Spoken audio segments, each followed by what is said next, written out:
Part of the ulna that articulates with the humerus and the radius to make the elbow joint is known as the proximal end, like we've talked before. Several little processes, which are the bony projections and fossa, which are the hollow depressions, are hidden in this part.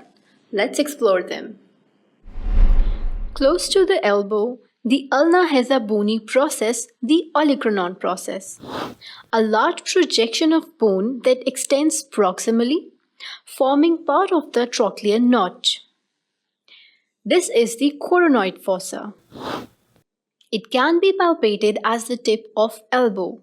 It provides muscle attachment, which we will be discussing in the coming sections. I use the word of trochlear notch.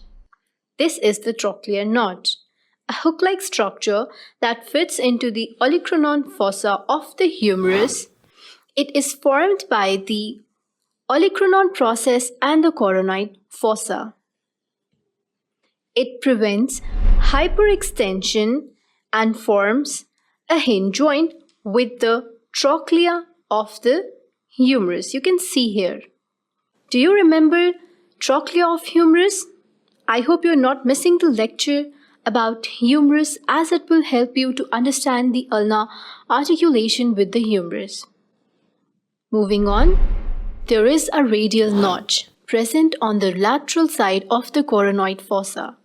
It is there so that the head of the radius can fix properly. At the distal side of the coronoid fossa, there is a roughening groove, which is the tuberosity of ulna. It is where the brachialis muscle attaches.